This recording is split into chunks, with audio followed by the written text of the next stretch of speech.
I got money on my mind. I'm just trying to get some dough. I ain't picking up my line unless it's money on the phone. I think so much and so oftentimes we really make business and life harder than what it is. There are some rudimentary, and again, everybody has their different views and religions and whatnot. But if you go back to the Bible itself, every self-help book that you read takes principles from the Bible. Facts. Period. Every last one of them. Go listen to go read Proverbs. You'll be anything. Like, dang. What wisdom? It goes back to the wisdom. It goes back to like timing. We were talking about seasons earlier, about moving in your season when it's your time to move. Like when it's not your time to move, when you don't feel it. Like there's something that we can't describe when it's, when it's the opportunity, like this is my chance. I got to move. I got to do it now. Cause if I don't, I'm gonna miss my season and I don't know if I'll get this opportunity again. You got to move right then. Like there's something that if you're tuned in, if you like then your pineal gland is clean, you eating right, you moving like you need to, you listening with your ear, not just with your eyes. Like you really can undertake that and make the moves that you need to make to like make your legacy and your family great. And I think like, and what you're saying about the whole journey aspect, to tie that in, we have to get back to like knowing what our thing is. That might be like that's my message for today for the podcast. Like for real, if we realize that, then we'll start having those expertise of people who, I give you an example. When you go up in the country, right, there's somebody that you know that fixes cars. He don't do nothing else. He fixes cars. That's it. He don't have no podcast. Nope. He ain't got no vlog. He ain't got nothing about. He ain't a stock trader. He ain't got a stock trader. He don't have no. What's it? The machines, the candy machines, the vending machines. Yeah. He don't do none of that. He fixes cars. That's what he does best. His 10,000 hours are put in on his expertise. That is his expertise. I think our generation, we don't focus on the expertise anymore. Somebody being an expert in that. You will be beneficial and you will be fruitful in whatever you put your attention and focus in. If you got 10 buckets, one of your buckets is not going to be full because you can't put drops in every one of those buckets beside the bucket that's going to run. You got to choose your horses in your race. So I have a question following with that. With people, how do you suggest that somebody listening to the podcast right now, they might be like, I have so many different talents. I have so many different things that I think that I can do well. How would you suggest that they narrow it down and figure out what is their thing that they need to go behind? It all comes back to one. I'm glad you asked that. What I had to learn within myself is I'm a talker. I've always been in front of people from the time I was a kid. That's why I ended up being a host and a promoter. I knew everybody, but I had the voice, so it was easier for me to move crowds because I know Colby. Like Colby came and knocked on my dorm room. Colby with Galaxy. Well, I know them. Like I know Colby. I talked to him. Like I think anything that I am a part of that allows me to open up my heart and to open up my voice and speak what's from my heart, I'm always flourishing because that's my gift. That means whether it's a podcast I start, whether it's speaking with young kids at a local community shelter, whatever, that's my gift. I would argue that a painter, no matter what he does with his hands in paint, it could be a mural, it could be something on the ground like the Black Lives Matter mural that was in DC. Wherever he gets hand and paint, he's going to flourish. Like, I think what happens with us is that we don't really focus on learning what the gift is, because once you find your gift, the purpose is the stream. Gift comes from the on high. Your purpose, what you're supposed to do with that gift, that's the flow. That's the stream. You got to get into the flow. Get into the flow. What you're supposed to be using that gift for. You can monetize not the gift, but the purpose in so many different ways. BWR, platform, brand name, shirts, mentor programs, BWR Academy is coming soon. Like whatever, you really move with that, but it starts with knowing your gift. This is what I do. This is what I stand on. This is what I do with the gift, my purpose, how I go about it. The business aspect comes formulated later. We like to start the business. We do the business off of a passion, and then we get frustrated when it's not purposeful. And then we let that go. Oh, I got something better for you, King. I got something even better for you. That's good too. We get frustrated when it's not purposeful, and we mistake purpose for fruit. It was never supposed to be that. It was never supposed to be that. You're supposed to be doing what you love because you're supposed to be doing for the glory of something else. Then you got mad when it won't make no money, when it was just a season. So now you forfeited the whole promise. You forfeited the whole purpose of the thing because it wasn't fruitful for 2 weeks. I know he talking to somebody right now because it's too many people, bro, that like they pick it up, put it down, pick it up, put it down. It's never going to get to a point where it's going to be sustainable. And I kind of want to like slide into your area of expertise now, my brother, because we was having like a great conversation before, like also about business and just business in general. As we mentioned at the beginning, my brother Colby is a business strategist. He's a consultant to like over 70 brands now, 70 businesses here. Yeah, 271 businesses across the nation.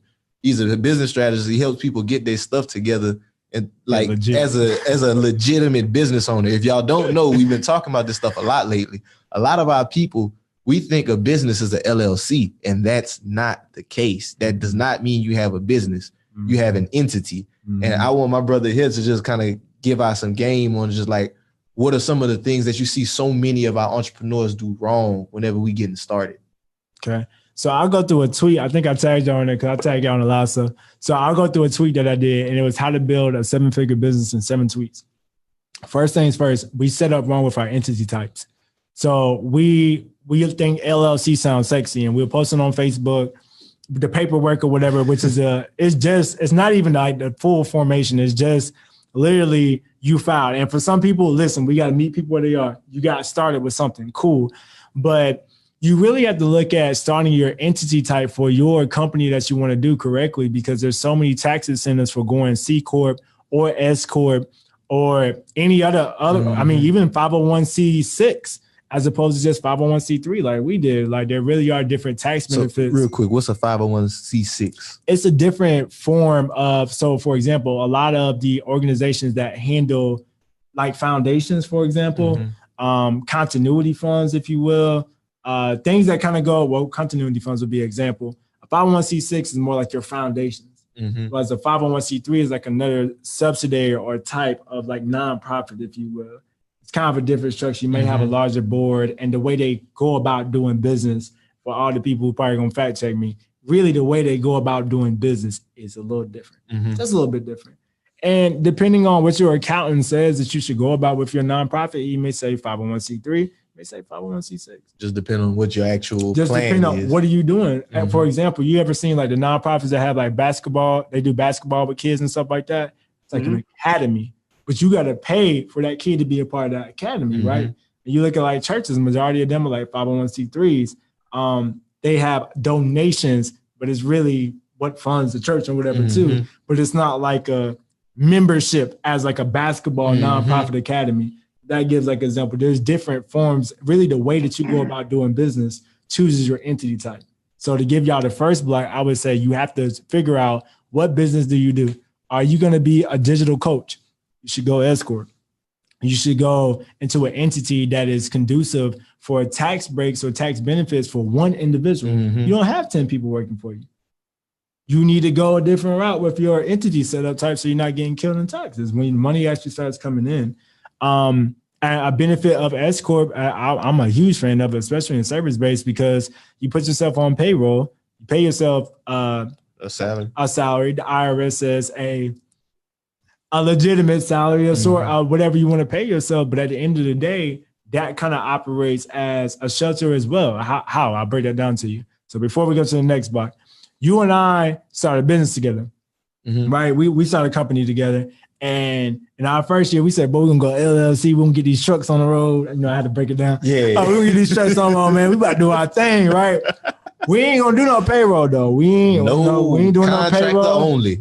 Everybody 1099. We're gonna start a business like that. We even basically we're not even gonna pay a 1099 for ourselves. We're not even gonna do that. We're just gonna take our money out the pot. Owner's draw, for example.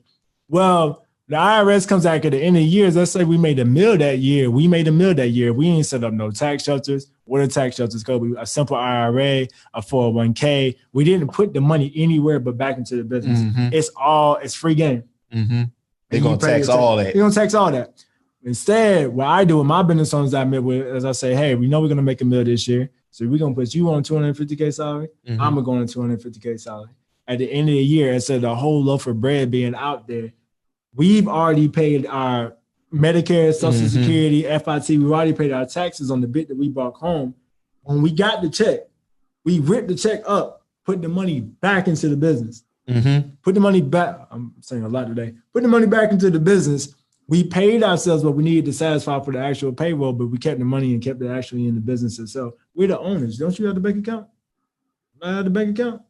If you need some money for BWR, go to the bank account. We kind of don't think about like, well, why would I do that anyway? The benefit is the money, the flows, where you put the money into. There's taxed as two separate entities versus like the single member LLC where like a sole proprietorship. I seen a video they're talking about like how this is considered a disregarded tax entity. And I have one of those. And I learned that like basically what they're saying is all the money you touch gonna get taxed at 15% regardless. Correct?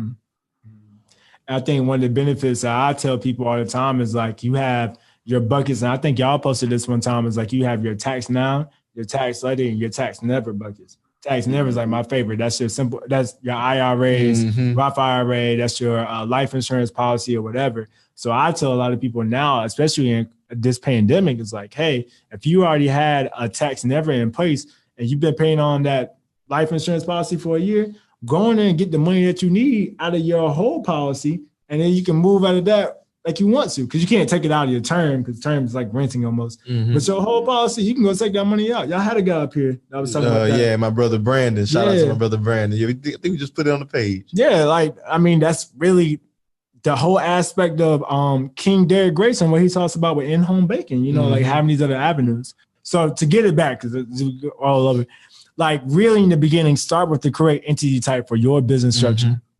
Next step, hire my wife, as I always say. Get you a branding strategist coach. Get everything on brand. If you're gonna have somebody paying for your product or service, and you have a high ticket value for your service, make sure that your brand is everywhere. Anything that Master P does, his brand is Master P is the go-to right now. He not leaving anything out there that's unbranded. You're gonna know that it came from him. You're gonna know that it's minority owned, whatever the case may be. Brand all your stuff early on, so if it does go viral, which isn't a plan, going viral is not a plan. That's having not a marketing strategy is a plan. Like whatever the case may be, if it's seen, it's gonna be branded the way it needs to be. So I always say hire my wife next. And then next thing that we do is we go into actually having systems. We were talking about this before. Major. Like it's a huge key, because without systems, we just have a hustle. Facts. We don't have a business. We have a hustle. We have something that we post inside all the group chats, and we ask people to come and buy. And then when they ask you about the website, or they ask, can they send you an email? Oh, you can just DM me. You can just cash at me. Just cash at me, DM me, whatever the case may be. No, we get our systems in place. For my coaches and my consultants, get Dubsado. It's a phenomenal platform to be able to use. It's a CRM platform where you can do your invoicing all in one place. I can send out my package proposals. It's a phenomenal platform. If you're not quite there yet, where you can pay the cost for that on a monthly basis, get Acuity. Set up you an Acuity calendar. You can scale that Acuity calendar too. Hey, I had Acuity for a while. Like until you outgrow the platform, like you're gonna have to have different systems and different technologies at every level of your business. Talk about it. Like every level you go to, you're gonna have to have something that can support that more. And that's really when you know the fruit of the business. And that's what really should be driving your prices and your package. It's not just this is my bare bones price of my service or package, but you got to pay for the type of technology that I'm paying for to even be on this level. And I charge based off of that. And that's really just like, folks don't talk about that kind of stuff. Like that really is like how you charge based on what your service like is. Incorporate what you're actually paying for into passing that off to the customer, because that's what big businesses do. That's exactly what they do. It's not, they don't just charge you. I made a t-shirt. It cost me $15. I made a t-shirt. So I'm gonna sell it to you for $10 profit at $25. Nah, I had to get it from Pakistan. I had to go over there and meet with the dudes and sit down and find the best quality. Is it 70% cotton blend? Is it polyester, whatever? Like, nah, you paying for all them flights. This shirt gonna be $45. It's gonna be branded. It's gonna be quality. And my client ultimately is gonna shop with me because they know I put that value into my product. I put that value into what it is that I created, so they'll pay $45 for a shirt. And I think a lot of people sleep on that. Like, just I don't know if it's just because they don't think long term as far as their brand goes, but like that's huge. Because like if you if you're factoring in all the different stuff as far as the software you're paying for, how much did it cost to get the website built? How is the actual quality of your systems and different things like that? That's what makes your business look professional versus looking just like you said, like a hustle. Man, I think for me, even at that step, like as I think about the tweet and I think about like my regular conversations I have with owners, it's all a flow. It really is all a flow. Like if you take your time with this thing, take your time with your business, you'll naturally go along the flow. But again, we oftentimes start businesses out of trying to skip steps. We have a pandemic going on in our own mind. We got a pandemic going on in our own mind, and I have to make money. And I have to make money now. So I'm willing to risk my name. The only thing is my dad told me growing up that I'm willing to risk my name and put out some BS as opposed to taking the time to really like study my thing, make sure I'm putting out quality. There's no problem with 10X, Grant Cardone, getting started and going fast. There's no problem with that. But even Grant Cardone would tell you your stuff has to be branded, has to be on point. The way that you show up, you don't get an opportunity to come and show up again.